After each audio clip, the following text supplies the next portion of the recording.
Mas madaling paniwalaan ang multo kaysa tanggapin ang mas nakakatakot na posibilidad na may taong ilang buwan mong kasama sa isang kwarto.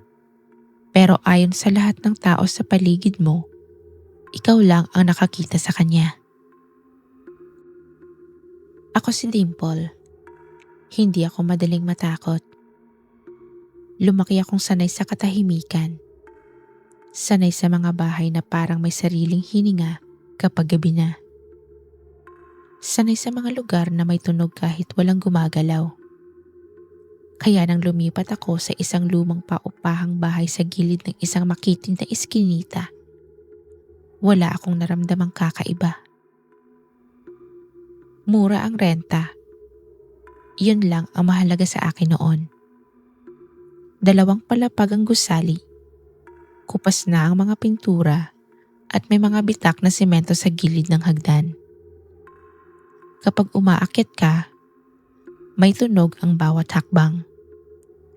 Parang may sumasagot mula sa loob ng kahoy. Pero hindi iyon ang unang bagay na napansin ko. Ang napansin ko ay ang katahimikan. Hindi yung normal na katahimikan na maririnig mo kapag gabi na. Ito yung katahimikan na parang pinipigilan ng sarili.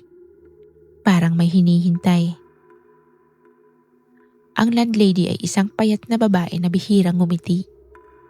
Hindi siya pala salita. Ibinigay niya lang ang susi sa akin at itinuro ang kwarto sa dulo ng pasilyo. "Diyan ka," sabi niya. Yun lang. Pagbukas ko ng pinto, may nakita akong 2 kama. Akala ko, normal lang yon. Maraming paupahan ang may shared room. At doon ko siya unang nakita. Nakatayo siya sa may bintana. Nakatalikod. Mahaba ang buhok niya at may hawak na lumang notebook. Nang marinig niyang bumukas ang pinto, lumingon siya. "Ah," sabi niya. "Ikaw siguro yung bagong lilipat." Ngumiti siya. "Roommate mo ko." Hindi ko na maalala kung kailan kami naging komportable sa isa't isa. Parang natural lang na nangyari yon. Ang pangalan niya ay Rinel. Hindi siya maingay. Hindi rin siya tahimik na parang may tinatago. May kakaiba lang sa paraan niyang magsalita. Parang laging pinipili ang mga salita bago ilabas. Sa unang gabi pa lang, sabay na kaming kumain ng instant noodles sa maliit na mesa sa gitna ng kwarto. "Matagal ka na dito?" tanong ko. "Matagal na," sagot niya. Hindi niya sinabi kung gaano katagal. Hindi ko rin tinanong. May ugali si Renel na magsulat sa notebook niya tuwing gabi. Hindi ko alam kung anong sinusulat niya. Hindi ko rin tinanong. Pero minsan, kapag akala niyang tulog ako, naririnig kong may binubulong siya habang nagsusulat. Hindi ko maintindihan ang mga salita. Parang hindi yon para sa ibang tao. Parang para lang sa kanya. Lumipas ang ilang linggo, naging routine ang buhay namin. Gigising ako ng mas maaga. Siya naman ay laging huli bumangon. Kapag uuwi ako galing trabaho, kadalasan nakaupo siya sa kama niya at nagsusulat ulit sa notebook. "Ang dami mong sinusulat," sabi ko minsan. Ngumiti lang siya. "Para hindi ko makalimutan." Hindi ko alam kung anong ibig niyang sabihin, pero hindi ko na rin pinilit.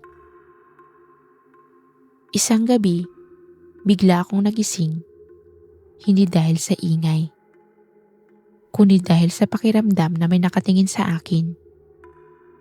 Alam mo yung pakiramdam na yun? Yung bigla kang magigising na parang may nagising sa loob ng katawan mo. Pagdilat ko, madilim ang kwarto. Pero may nakita akong nakaupo sa gilid ng kama ko. Si Rinel. Hindi siya gumagalaw. Tinitingnan niya lang ako. May kailangan ka? Tanong kong inaantok. Hindi siya agad sumagot. Pagkatapos ng ilang segundo, tumayo siya. Wala, sabi niya. Bumalik siya sa kama niya. Kinabukasan, parang walang nangyari. Lumipas pa ang ilang buwan. May napansin akong kakaiba. Hindi ko pa yon maintindihan noon. Pero nagsimula iyon sa maliit na bagay. Kapag bumibili ako ng pagkain sa tindahan sa kanto, laging dalawa ang binibili ko. Isang gabi, tinanong ako ng tindera, "May kasama ka ba sa kwarto?" "Oo," sagot ko. "Roommate." Tumingin lang siya sa akin. Hindi siya sumagot. Akala ko, wala lang. May isa pang pagkakataon, naglalaba ako sa likod ng bahay. May isa pang nangungupahan doon. Isang lalaking tahimik din. "Dalawa kayo sa kwarto sa dulo?" Tanong niya. "Oo," sagot ko. "Bakit?" Hindi siya agad nagsalita. "Akala ko ikaw lang," sabi niya. Natawa ko noon. Akala ko nagbibiro lang siya. Pero may mga bagay na hindi ko maipaliwanag. Halimbawa, kapag umaalis ako ng kwarto at bumababa sa hagdan, minsan naririnig kong may nag-uusap sa loob ng kwarto. Boses ko at boses ni Rinel. Pero kapag babalik ako para kunin ang naiwan kong gamit, si Rinel lang ang nandun. Tahimik, nagsusulat. Isang gabi, umuwi ako ng mas maaga kesa dati. Tahimik ang buong bahay. Pagpasok ko ng kwarto, wala si Rinel. Hindi yun normal. Halos hindi siya lumalabas. Hinintay ko siya hanggang hating gabi. Wala pa rin.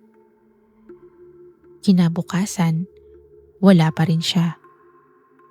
Iniisip ko baka umuwi lang sa pamilya niya o may pinuntahan.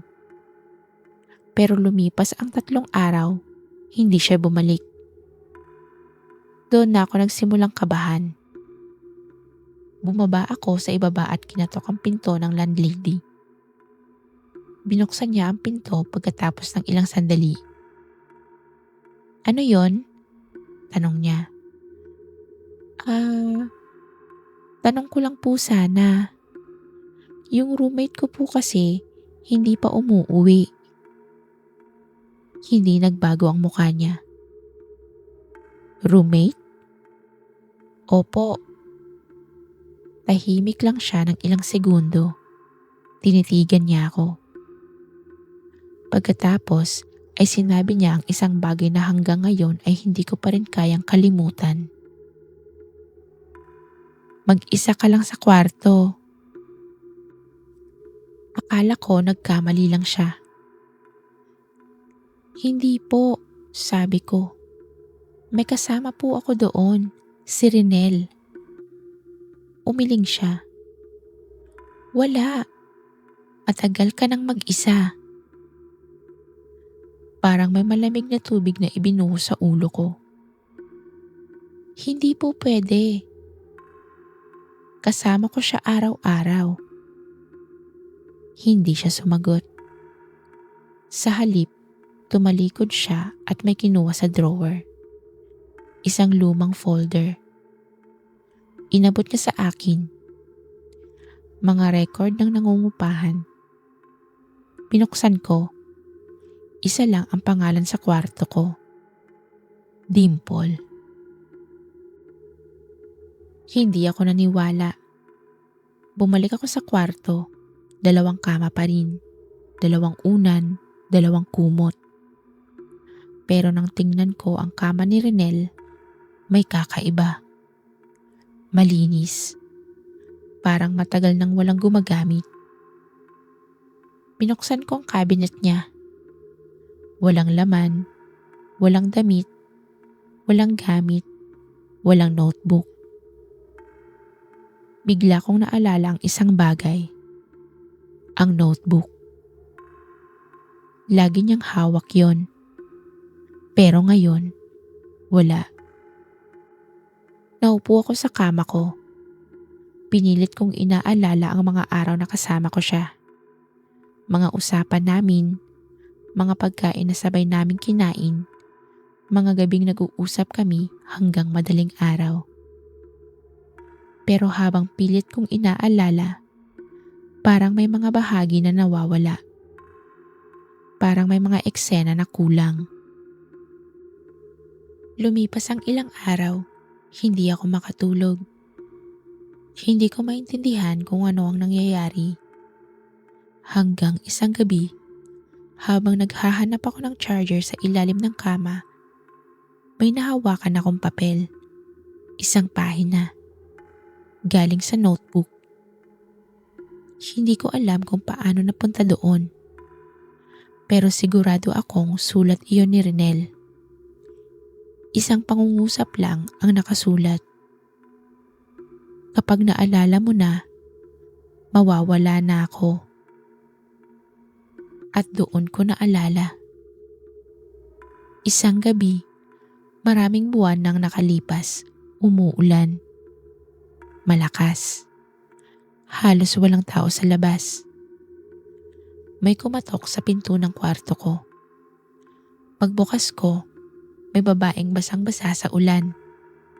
Takot ang mukha niya. "Pwede ba akong magtago dito sandali?" Tanong niya.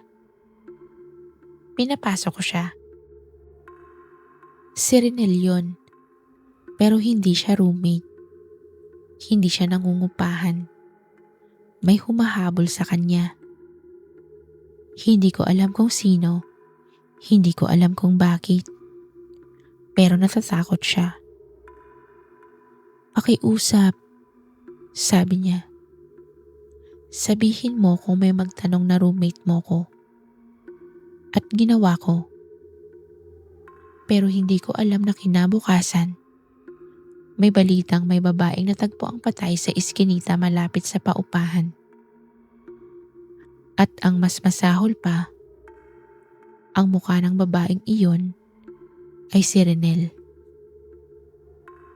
Doon ko naintindihan ang huling linya sa papel. Kapag naalala mo na, mawawala na ako. Dahil ang totoo, hindi siya roommate. Hindi siya nangungupahan. Hindi siya buhay. At ang pinakamasamang bahagi, sa tuwing natutulog ako ngayon, minsan naririnig ko ulit ang tunog ng pagsusulat. Sa kabilang kama. Parang may kamay na gumagalaw sa papel. Parang may nagtatala ng mga bagay na ayaw kong maalala. At minsan, kapag nagigising ako sa gitna ng gabi, may nararamdaman akong nakaupo sa gilid ng kama ko. Tahimik, hindi gumagalaw. Naghihintay. Para siguraduhin na hindi ko ulit makakalimutan.